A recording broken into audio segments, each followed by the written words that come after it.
키워야 돼요.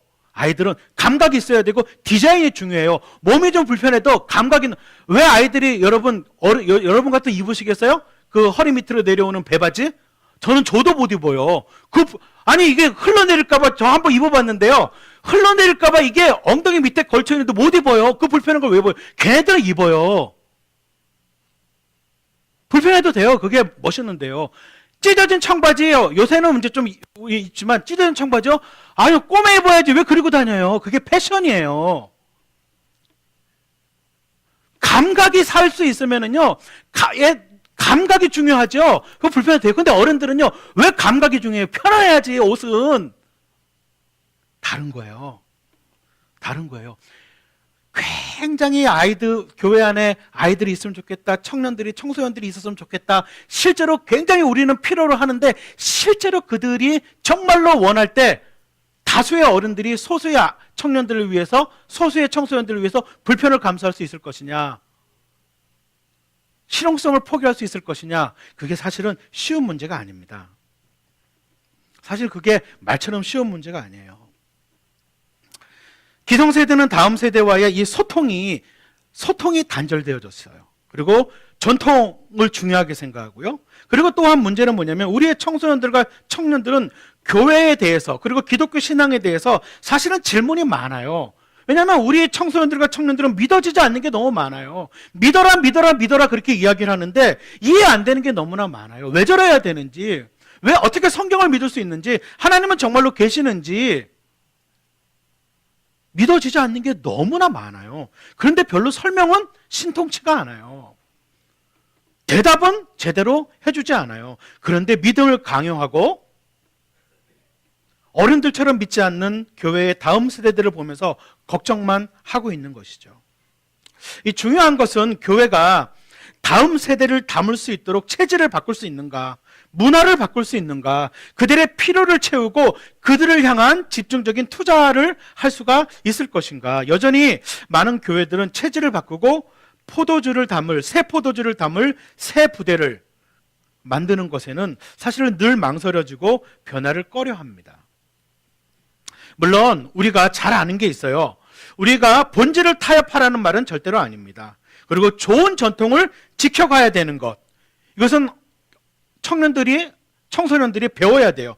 전통은 다 버릴 것이 아닙니다. 좋은 전통은 지켜가야 돼요. 그리고 기성세대들을 향한 합당한 존경이 있습니다. 다음 세대들은 기성세대에 대해서 굉장히 많은 불만들을 갖고 있는 경우가 많아요. 그러나 기성세대들이 없으면 다음 세대도 없는 거예요. 기성세대들을 향한 합당한 존경이 있어야 됩니다. 그리고 또한 다음 세대들은 알아야 될 게 무엇이냐면요, 기성세대들도 동일하게 이해받아야 되는 점을 기억해야 돼요. 기성세대들도 또 그 이전의 기성세대들이 나은 세대들인 거거든요. 그렇기 때문에 이해하는 면이 필요합니다. 그럼에도 불구하고 다음 세대가 없다면 미래가 사라지는 거예요. 어떤 면에서는 다음 세대가 사느냐 죽느냐가 어떤 면에서는 더 중요한 문제일지도 모릅니다. 여러분, 우리 나들목 가까운 공동체는, 그리고 이곳에 있는 우리 어른 세대는 다음 세대에게 무엇을 물려줄 수 있을까요? 다음 세대를 바라보는 우리의 책임은 무엇일까요? 오늘 사사기를 통해서 좀 그걸 살펴보려고 합니다. 여러분, 사사기 2장은요, 역사의 전환기에 일어난 비극을 보여주는 거예요. 오늘 이 사건은. 여러분, 오늘 본문을 좀 꼼꼼히 보셔야 되는데,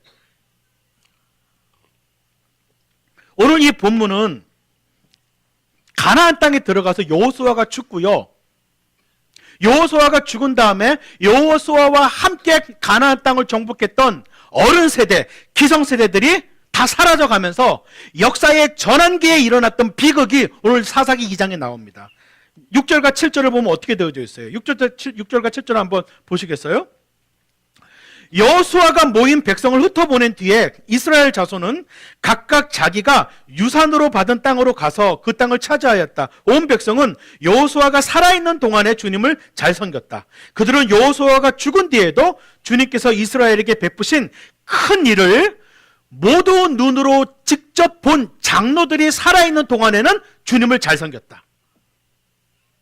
여호수아가 살아있고 여호수아가 죽은 다음에 여호수아와 함께 그 하나님의 놀라운 일을 직접 봤던 그 기성세대들이 살아있는 동안에는 주님을 잘 섬겼어요. 10절에는 어떻게 되죠? 10절에 보면 중대한 변화가 일어납니다. 예기치 못한 위험이 찾아옵니다.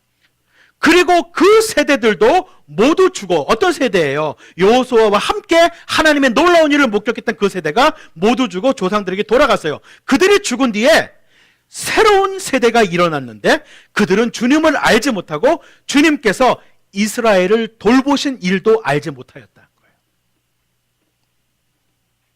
새로운 세대가 일어났어요, 지금 우리나라에. 여러분의 자녀들은, 우리의 자녀들은 새로운 세대입니다. 여러분의 손녀, 손주들은 전혀 다른 요즘에는요, 다른 도시, 다른 나라에서 온 아이들이 아니고요, 다른 행성에서 온 애들이래요. 여러분, 하나님을 섬기면서 주님의 은혜와 인도하심을 힘입어서 가나안 땅을 정복하는 위대한 과제를 성취했던 한 세대가 가고 새로운 세대가 등장하면서 문제가 발생했어요. 새로운 세대는 여호와를 알지 못했어요. 이것은 한 나라를 잃어버리는 것보다 큰 비극입니다. 여러분, 다음 세대가 신앙을 잃어버리는 것은 무슨 의미인지 아세요?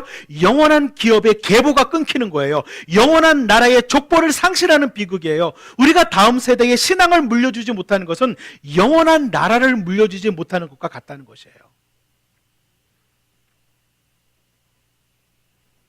여기 다음 세대가 하나님을 알지 못했다는 뜻이 뭐죠? 여러분, 여기에 지금 10절에 새로운 세대가 주님을 알지 못했다는 게 뭐예요? 이 말씀은 두 가지의 의미를 담고 있습니다. 첫 번째로 이 새로운 세대는요, 하나님에 대한 경험적인 지식을 상실했다는 거예요. 이들이 하나님을 알지 못했다는 얘기는 뭐냐면, 첫 번째가 하나님에 대한 경험적인 지식을 상실하기 시작했다. 분명히 여러분, 아직도 이들은 예배를 드려요. 아직도 이들은요, 하나님께 제사를 드려요. 아직도 이들은 절기를 지키고 있다니까요. 지금 이 새로운 세대가 예배 시간에 다 빠진 거 아니에요. 제사에 빠지는 게 아니에요. 하나님께 드리는 제사에 빠지고 있지 않아요. 절기도 다 지키고 있어요. 과거로부터 내려온 종교적인 전통과 하나님에 대한 지식은 여전히 전달되었어요. 그러나 그것이 이 새로운 세대의 삶 속에 남아있지 않아요. 더 이상 경험되지 않아요. 이전 세대들의 신앙은 옛날 이야기예요. 영적인 무용담처럼 회자되는 것입니다. 이들은 하나님에 대한 경험적인 지식을 상실했어요. 두 번째로 이 새로운 세대는 하나님께 대한 영적인 무관심을 나타내고 있어요. 여러분, 요즘에 청소년들에게, 중고등부 학생들에게 이렇게 사역하는 그 사역자들과 만나서 얘기를 하면 이런 얘기를 참 많이 해요. 청소년들에게 이렇게 설교를 하거나 성경을 가르치면 굉장히 힘들대요. 왜 그러냐 그러면 아이들이 어떤 느낌이냐면 무감각, 무감동, 무느낌인 것 같아요. 그냥 아무 반응이 없대요. 그냥 아무 생각이 없는 것처럼, 반응이 없는 것처럼, 관심이 없는 것처럼, 느낌이 없는 것처럼 보인다는 거예요. 하나님께 대한 무관심이죠. 하나님께 대한 관심이 없어요. 왠지 아세요? 여러분, 왜 새로운 세대가 하나님에 대해서 무관심할까요? 하나님이 없어도 살만하잖아요. 기성세대들은 왜 하나님께 대한 관심을 가지 아세요? 아니, 여러분, 우리 기성세대들의 부모님을 보세요. 우리 부모님들 다 가난해요. 부모님께 받은 게 없어요. 기댈 게 없어요.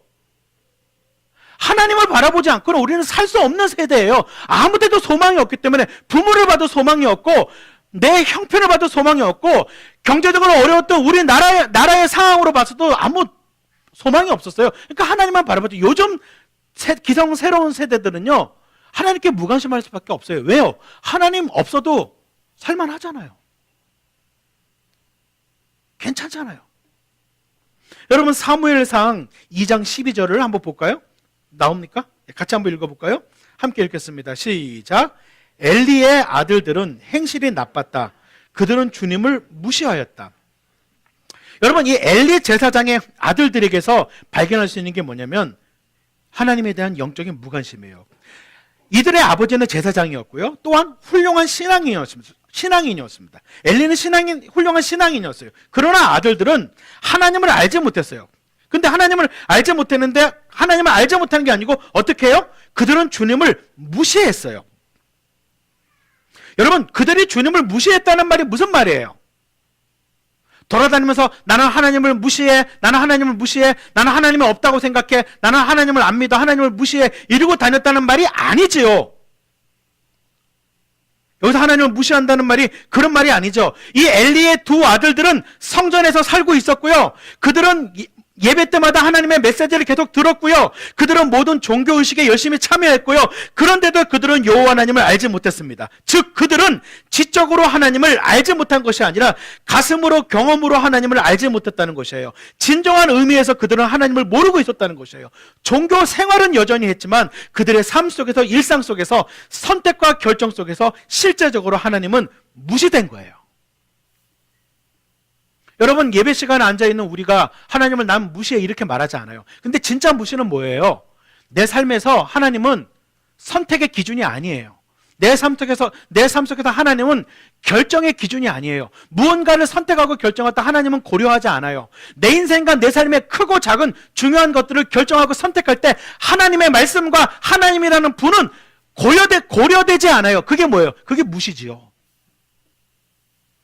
하나님을 무시한다는 것은요, 여러분, 대놓고 하늘에다 삿대한다는 말 아니에요. 대놓고 나는 하나님 무시해 그 말하는 게 아니에요. 실제로 삶 속에서 하나님은 무시되는 거죠. 이것이 새롭게 일어나는 한 세대의 비극이었습니다. 이것은 다음 세대를 양육하는 우리에게 주는 굉장히 중대한 경고가 아닐 수 없어요. 우리가 정신을 차리지 않으면 우리 뒤에 일어나는 새로운 세대는 영적 무관심의 세대가 될 수 있다는 것입니다. 여러분, 하나님이 기뻐하시는 다음 세대는 세상에서 잘 나가는 사람이 아닙니다.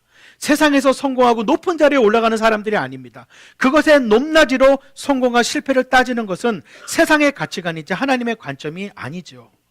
교회의 청소년 청년들에게 세상에서 잘 나가고 성공하는 것을 가리키면서 그것이 주님을 위한 위대한 꿈이라고 가리키는 것은 세속적인 야망을 키우라는 것과 동일합니다.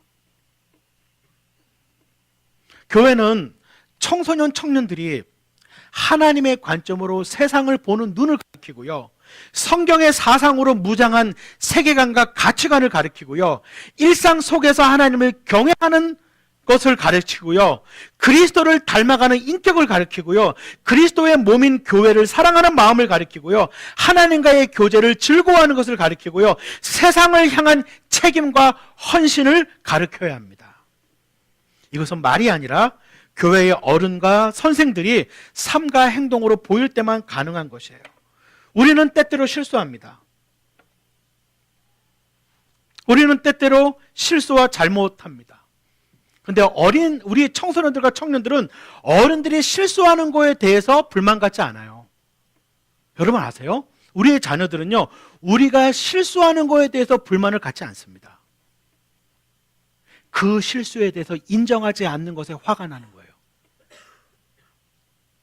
어른이라는 이름 때문에 자신의 잘못을 실수하지 않아요. 나의 자녀들에게 용서를 구하지 않아요. 제가요, 얼마 전에 4월 달에 제 생일이 있었을 때 아이들에게 아빠 생일 선물을 뭐를 갖고 싶냐고 묻더라고요. 근데 제가 양심이 있어요. 왜냐하면 저희 아이들의 용돈이 되게 적거든요. 그래서 제가 양심상 돈 드는 것을 얘기하기가 어렵더라고요. 그래서 편지를 하나 써달라고 그랬어요. 아빠한테 진심 어린 편지를 써다오. 그때 둘 중에 한 녀석은 안 써왔어요. 안 쓰고 계속 아빠가 원하는 걸 얘기하래요. 얘기 안 할 줄 알고 그러나 봐요. 한 녀석은 편지를 이렇게 카드를 써왔어요. 근데 여러분 아시나요? 그 카드에 한 녀석이 저한테 아빠가 100점이라고 썼어요. 그래서 거기에 저한테 칭찬을 하나 했는데 그 칭찬이 뭔지 아세요? 거기에 딱 한 가지 칭찬이 써 있었어요. 그게 뭔지 아세요? 아빠는 아빠의 잘못을 쿨하게 인정하시는 분입니다. 거기에 칭찬이 그거예요. 아빠는 아빠의 잘못을 쿨하게 인정하는 분입니다. 여러분, 우리의 자녀들은요, 기성세대가 청소년만 돼도 기성세대가 완벽하다고 생각하지 않아요. 우리 엄마 아빠가 완벽하리라는 그런 거는 그건 초등학교 때나 생각하지 그런 생각 안 해요. 중요한 건 뭐냐면요, 기성세대들의 진솔함이에요.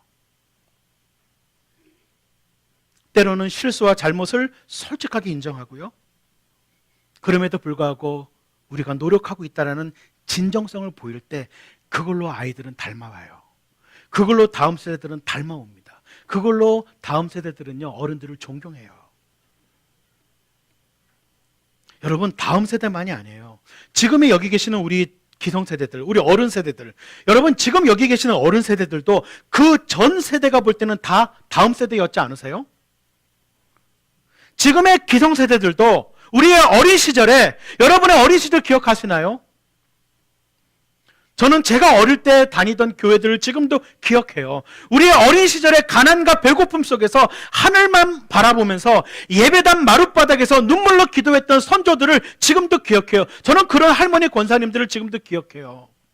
치열하게 살면서도 먹고 사는 것 자체가 절대적인 가난이죠. 지금 우리가 어려운 거하고 달라요. 그들은 절대적인 가난이었어요. 그 치열하게 살면서도 열정적으로 그들은 교회를 섬겼다고요. 그 가난 속에서 그들은요, 한 영혼이 천하보다 귀한 것을 알아서요, 구령에 불타올랐다고요. 하나님을 경외하면서 밤낮으로 모이게 힘썼던 것이 우리 선조들 아니에요? 여러분 기억나시죠? 여러분의 어르신들을, 여러분의 어르신들의 어렸을 때의 우리의 교회에 있었던 집사님, 권사님들 기억하시죠? 마룻바닥에서 밤낮 기도하면서 그 힘들고 어려운 가난 속에서도 공동체를 섬기고, 자기 먹고 살기도 어려운데 구령의 열정 때문에 한 영혼에게 복음을 전하기 위해서 애를 쓰고, 그 바쁜 데에서도 교회 안에 크고 작은 모임들에 모이게 힘썼던 그 모습들을 우리는 기억한다고요. 물론 선조들의 신앙에도 약점은 있었습니다. 그러나 하나님을 향한 그들의 열망과 열심은 절대로 버릴 것이 아닙니다. 어쩌면 지금의 기성세대는 우리 선조들이 볼 때 여기 사사기의 다음 세대와 같은 모습이 아닐지 두려워요. 우리는 지금 다음 세대를 바라보면서 이들을 염려하잖아요. 근데 우리의 기성세대 앞에 우리는 과연 떳떳한지 모르겠어요. 지금의 우리 어른 세대는 우리의 전 어른 세대를 볼 때 과연 하나님 앞에서 우리의 어른들 앞에서 떳떳한가? 우리는 또 다른 다음 세대일 수 있다는 것이죠. 우리는 모두가 다 기성세대가 될 수 있고 다음 세대가 될 수 있습니다. 여러분, 새로운 세대들은 여전히 교회에 출석하는 일을 계속 할지 모르겠어요. 그들은 한동안 발걸음을 그치지 않고 이 종교적인 자리에 계속 찾아올지 모릅니다. 그러나 그것으로 만족할 수 없다는 것이죠. 그것으로 안심할 수 없다는 것이죠. 외적인 모양만 가지고는 그들의 마음에 진정으로 하나님을 아는 지식이 있는지 알 수가 없습니다. 이게 정말 우리가 두려운 거예요. 저는 우리의 자녀들이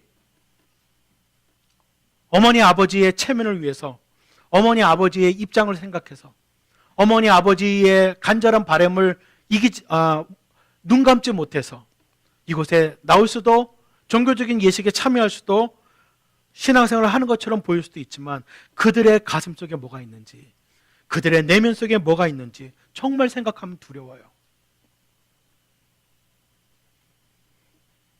여호와를 알지 못하는 세대의 등장이 전환기의 비극입니다. 우리가 사는 시대입니다. 여러분, 이 비극은 어디에서 기인했을까요? 오늘 본문에는요, 이 비극이 왜 시작되는지가 나와 있어요. 첫째로 이 비극의 시작은요, 현실 안주 의식입니다.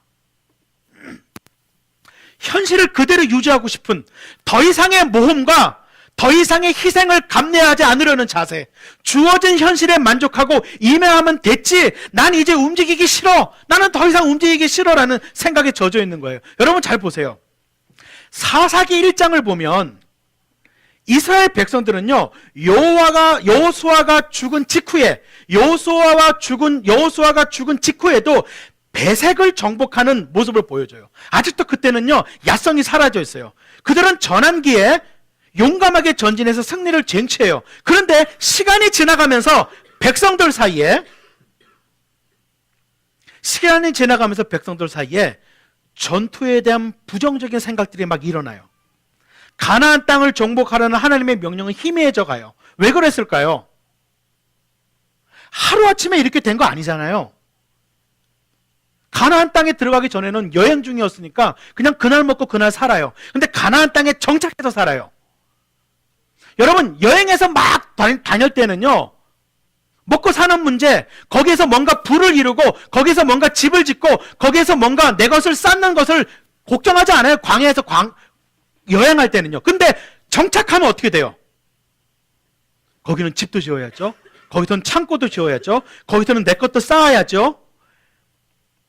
내일 먹고 사는 현실 속에서 그렇게 되어가는 거예요. 가나안 땅에 정착하고 나서 이들은 생각이 바뀌어요. 아유, 가나안 땅에 와서 이만큼 정복했으면 됐지. 더 이상 고통스럽게 피 흘릴 필요가 있겠어? 이제 우리도 좀 즐기며 살아야지. 아직 끝나지 않았는데도. 이런 생각들이 퍼져가요. 더 이상의 희생을 거부합니다. 더 이상의 노동을 거부합니다. 더 이상의 땀 흘림을 거부합니다. 더 이상의 모험을 거부합니다. 이게 이 비극의 시작이었어요. 현실 안주의식이 새로운 세대 사이에서 서서히 등장합니다. 바로 이때부터 이스라엘은 병들어갑니다. 그것이 사다시대의 비극을 초래한 원인입니다. 비극의 서막은 현실 안주의식과 더불어서 시작해요. 현실에 안주하는 자세는 우리를 죽음으로 이끕니다. 밖으로 뛰쳐나와야 살 수 있다는 것을 의식하지 못하게 만듭니다. 편안한 환경은 우리의 의식을 마비시키고요, 꿈을 잃어버리게 하고 도전을 상실한 세대는 죽음을 향해서 서서히 나아가는 것입니다. 두 번째로 이들은요, 이 원인이 신앙 체험의 상실입니다. 여호와를 알지 못하는 세대가 비극을 맞는 또 다른 원인은 신앙 체험이 없다는 것이에요. 7절에 뭐라고 나와 있어요? 7절에 보면 온 백성은 여호수아가 살아있는 동안에 주님을 잘 섬겼고 그들은 여호수아가 죽은 뒤에도 주님께서 이스라엘에게 베푸신 큰 일을 모두 눈으로 직접 본 장로들이 살아있는 동안에는 주님을 잘 섬겼어요. 이들은 하나님의 위대한 역사를 경험했어요. 하나님의 놀라우신 손길을 경험했어요. 이들은 많은 역경과 고난을 거쳤고 그 시련 가운데 하나님 도와주세요. 하나님 아니면 살 길이 없습니다. 라고 간구했어요. 그 전능하신 하나님을 의지하고 살아가면서 역경 속에서 그들을 도우시는 하나님의 능력과 손길을 체험했어요. 이게 1세대 신앙의 체험이에요. 이것은 단순히 감정이 뜨거워지고 기도하는 목소리가 크고 신비한 체험에 집착했다는 것이 아닙니다. 하나님이 약속하셨고 지금 하고 계시고 또 하시겠다고 하시는 것을 삶의 고난과 역경 속에서 경험한 것이에요. 마치 다윗이 시편 23편에서 여호와는 나의 목자시니 부족함이 없다고 고백한 것처럼 모세가 광야의 40년을 가리켜서 여호와께서 함께 하심에 부족함이 없었다고 고백하는 것처럼 기도했더니 원하는 것이 이루어졌다는 그런 차원이 아니고요, 삶의 모든 시간과 정황 속에서 함께 하시는 하나님을 경험했다는 거예요. 그런데 세월이 지나면서 새로운 세대, 이 새로운 세대는 하나님을 보는 눈을 잃어버립니다.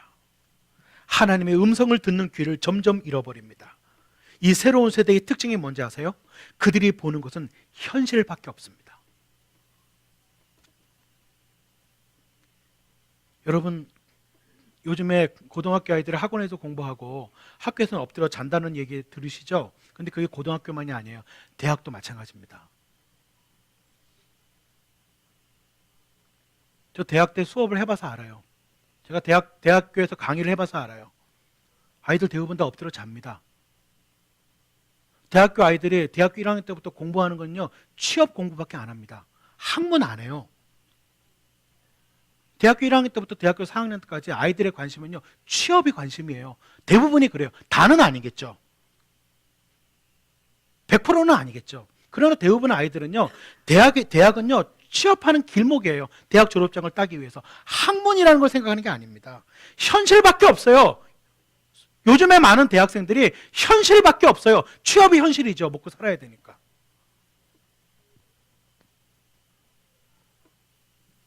이들은 형식주의에 빠져 있어요. 부모가 살아있는 동안에 체면을 지키기 위해서 교회 출석을 열심히 할지 몰라요. 그러나 신앙은 더 이상 이들에게 실체가 아닙니다. 신앙은 이들에게 생명이 아닙니다. 신앙은 이들에게 능력이 아닙니다. 신앙은 이들에게 가치가 아닙니다. 신앙은 이들에게 소망이 아닙니다. 신앙 체험의 상실, 그것은 필연적으로 세상과의 타협과 불순종의 범죄를 초래합니다. 현실 안주의식에 빠져있고 신앙 체험을 상실한 이 세대에게는 이것이 당연한 결과인지도 몰라요. 그러나 이곳에 우리 청년들과 청소년들은 아셔야 돼요. 부모님이 여러분을 위해서 기도한다는 사실을. 부모님들이 때로는 부족할 수도 있고 때로는 부모님들의 신앙이 그렇게 대단해 보이지 않아 보일지 모르지만 부모님들이 여러분을 위해서 눈물로 기도한다는 걸 아셔야 돼요. 부모님들의 신앙을 여러분한테 물려주기 위해서 애쓰고 있다는 걸 아셔야 돼요. 여러분, 우리는 이 비극을 넘겨야 됩니다. 우리는 이 비극을 할 수만 있다면 예방해야 됩니다. 그래서 우리에겐 네 가지가 필요해요. 이 비극을 맞이하지 않으려면. 첫 번째로는요, 회개해야 합니다. 1세대가, 어른 세대가 먼저 회개해야 됩니다. 부모가 자녀들을 제대로 가르치지 못한 것을 회개해야 합니다. 부모가 가르친 대로 살지 못했음을 인정하고 회개해야 됩니다. 자식들은 우리를 다 봤습니다. 우리의 자녀들은 우리를 모두 보았습니다. 우리가 어떻게 사는지, 우리가 교회에서 어떻게 행동하고 교회 밖에서 어떻게 행동하는지, 교회에서 어떻게 말하고 가정에서는 어떻게 말하는지 그들은 다 보았습니다. 가르친 대로 살지 못했음을 인정하고 회개해야 됩니다. 교회에서 가르친 거 다르고 집에서 가르친 거 다른 것을 회개해야 됩니다. 교회에서 보인 모습 다르고 집에서 보인 모습 다른 것을 회개해야 됩니다. 이 회개는 하나님 앞에서만 하는 것이 아니라 다음 세대 앞에서, 자녀 앞에서 해야 합니다. 여러분, 우리 모두는 우리의 생명이며 최대 가치인 신앙을 적극적으로 다음 세대에게 가르쳐야 되는 의무가 있어요. 적극적으로 자녀 세대에게 복음을 전수하고 하나님을 가르치고 하나님을 사랑하는 것을 가르치고 이웃과 세상을 향해서 책임을 가르쳐야 합니다. 단순히 예뻐해주고 칭찬해주고 돌볼 것이 아니라 가르칠 것은 가르쳐야 합니다. 우리는 다음 세대들을 위해서 많이 눈물 흘리지 못했어요. 많이 기도하지 못했어요. 더 많은 열정을 쏟지 못했어요. 자녀를 신앙으로 기르는 것은요, 교회가 1차적인 책임이 아닙니다. 부모가 1차적인 책임입니다. 성경을 보십시오. 신앙의 가장 기본은 가정이고 신앙의 가장 첫 번째 책임은 부모이고 신앙의 가장 첫 번째의 전수는 가정 안에서 일어나는 것입니다. 교회는 그것을 위해서 최선을 다해야 하지만, 최대한을 다해야 되지만 여전히 자녀는 부모의 1차적인 책임이 있습니다.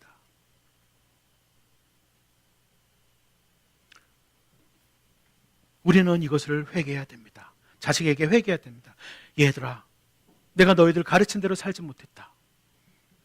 내가 너네들에게 교회에서 보이는 모습과 가정에서 보이는 모습이 달랐다. 내가 너희들에게 가르쳤지만 그 가르친 대로 살지 못한 것을 인정한다. 용서해다오. 그러나 엄마 아빠는 노력한단다. 더 열심히 노력하겠다. 엄마 아빠가 너희들에게 그리스도를 따르는 신앙인으로서의, 하나님의 사람으로서의 모습을 보여주지 못한 게 미안하다. 그러나 엄마 아빠의 연약함이 있음에도 불구하고 엄마 아빠는 다시 노력하려고 한다. 1세대가 먼저 회개해야 됩니다. 새로운 세대에게도 회개를 가르쳐야 됩니다. 자녀들이 하나님을 무시한 것을 회개하고 현실 안주에 빠져 사는 죄를 회개하게 해야 합니다. 우리는 다음 세대들과 함께 하나님 앞에 나아가 회개해야 됩니다. 복음대로 살지 못하고 복음을 전수하지 못한 잘못을, 다음 세대를 신앙으로 키우는 책임을 다하지 못한 우리들의 모습을 회개해야 됩니다. 이게 첫 번째입니다. 두 번째는 도전입니다.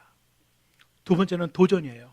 다음 세대가 세속 문화를 극복할 수 있도록 가르쳐야 됩니다.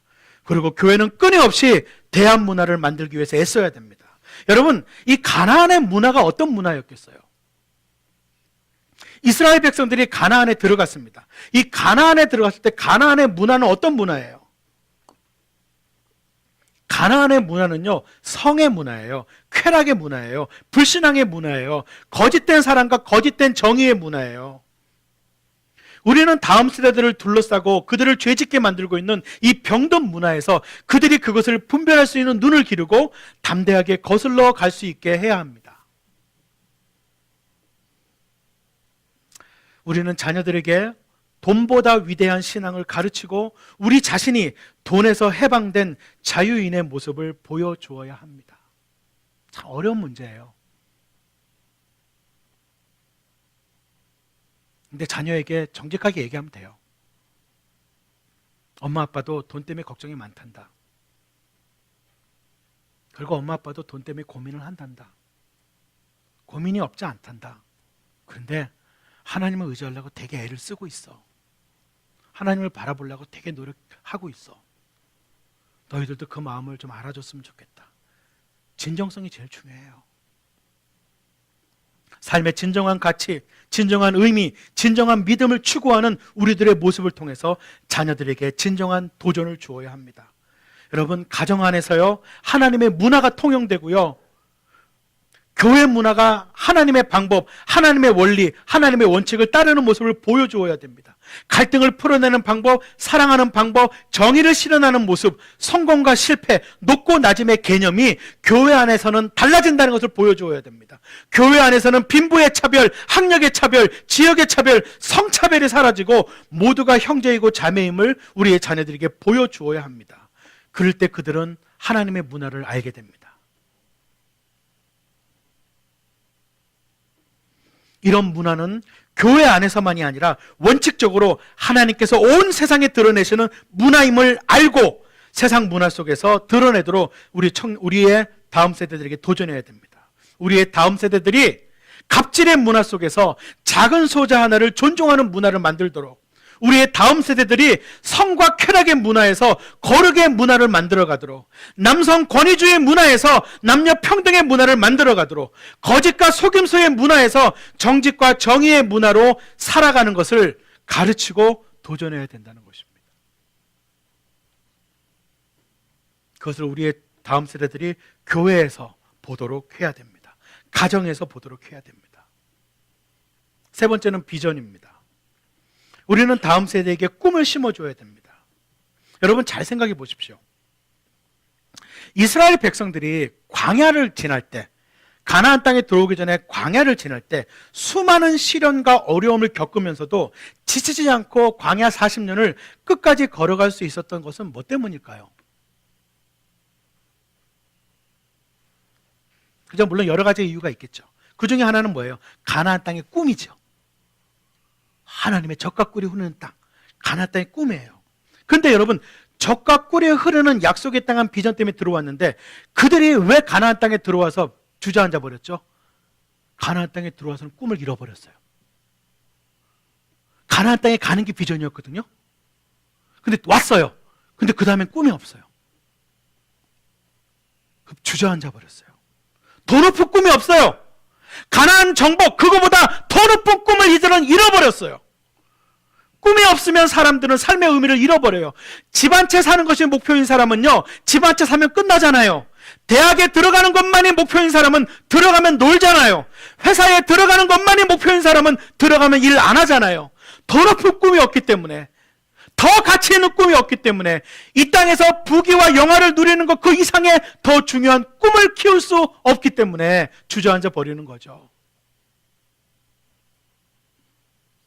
사랑하는 성도 여러분, 여러분 뭘 믿고 있는지 정말 아십니까?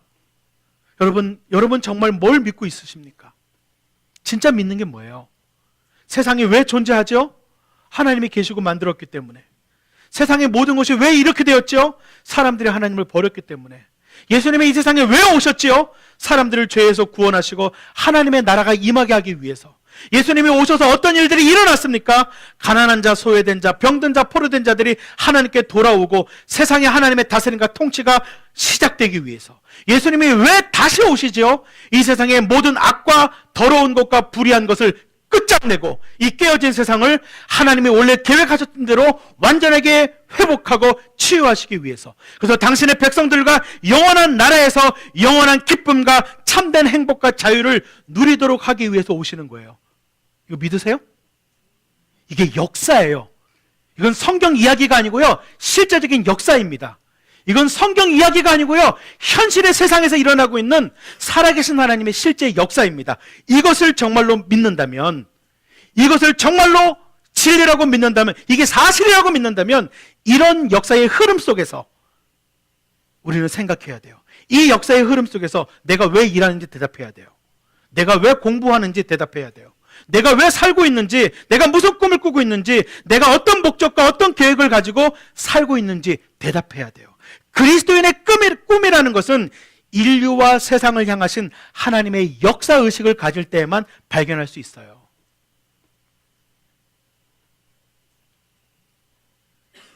그 속에서 내 삶과 내 일의 의미를 발견할 수 있습니다. 그 속에서 내게 주신 역할과 내게 주신 영역과 내게 맡긴 사명을 발견할 수 있습니다. 다음 세대에게 이것을 가르쳐야 돼요. 여러분, 다음 세대에게요, 하나님의 역사의식을 가르치고 그 관점으로 세상을 보고 그 세상 속으로 뛰어들어가서 하나님의 나라의 꿈을 꾸고 치열하게 비전을 쫓아 살도록 가르쳐야 됩니다. 우리의 자녀가 세상의 자녀와 같은 꿈을 꾸고 우리의 자녀가 세상의 자녀와 같은 꿈을 쫓아 산다면 우리에게는 미래가 없습니다. 하나님의 나라는 더 이상 확장되지 못할 것입니다. 마지막으로 네 번째 우리가 가르쳐야 될 것은 희생입니다. 희생이 없이는 비전이 성취될 수 없습니다. 우리는 우리의 자녀들에게 희생의 가치를 가르쳐야 됩니다. 여러분, 우리 주변을 조금만 보아도 어렵고 힘든 상황에 처한 이웃들을 발견할 수 있어요. 굶주림과 고통 속에서 살고 있는 세계 곳곳의 난민들을 우리 자녀들이 좀 보게 해야 됩니다. 우리의 자녀들의 삶이 너무나 안이함을 깨우쳐 주시고, 그래서 하나님의 위대한 영광을 위해서 살아야 함을 인식하게 해야 됩니다. 요즘은 희생이 없는 세대예요. 요즘 아이들은요, 희생 안 하려고 그래요. 왜 희생해요? 요즘 아이들은 희생이라는 것을 손해라고 생각합니다. 누군가를 위해서 희생하는 것을요, 손해본다고 생각해요. 바보라고 생각하는 시대예요. 여러분, 성경은 희생을 가르칩니다. 예수님은 우리를 위해서 희생하셨습니다. 예수님은 우리에게 섬김을 가르치셨습니다. 희생이 없는 섬김은 섬김이 아닙니다.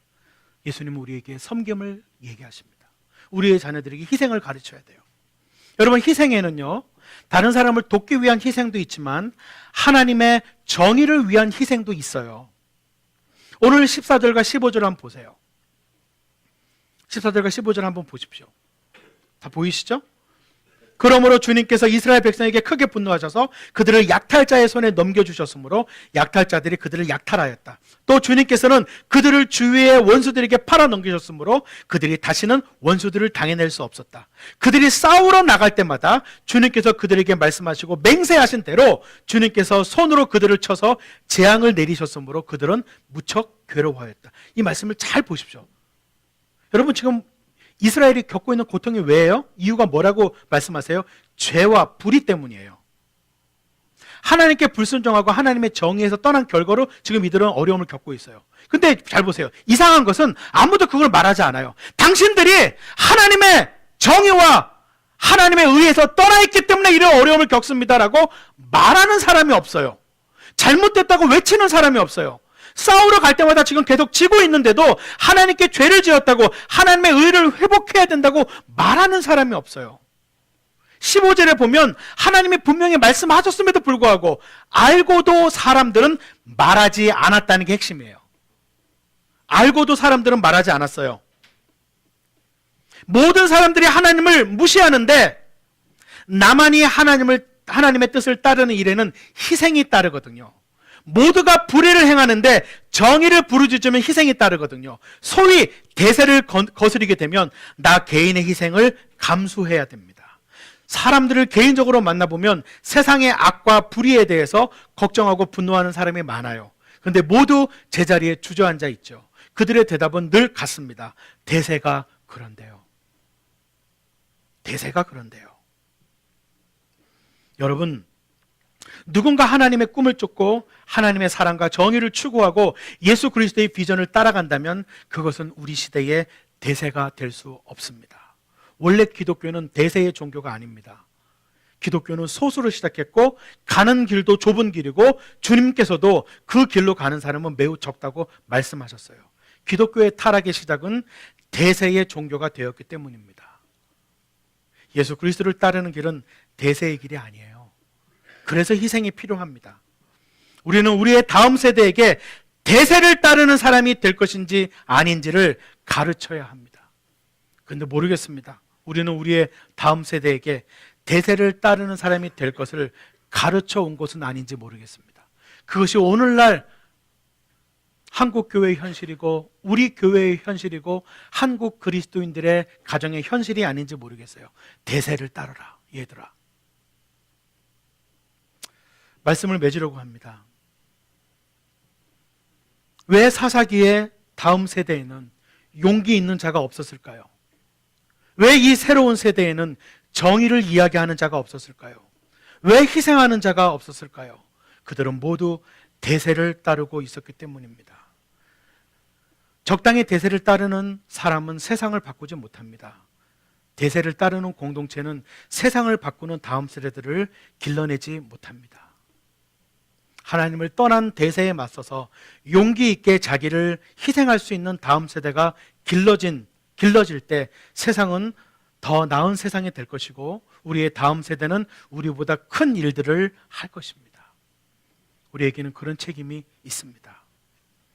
사랑하는 성도 여러분, 오늘 우리 교회에 몇 명의 다음 세대가 있느냐에 너무 실망할 필요는 없습니다.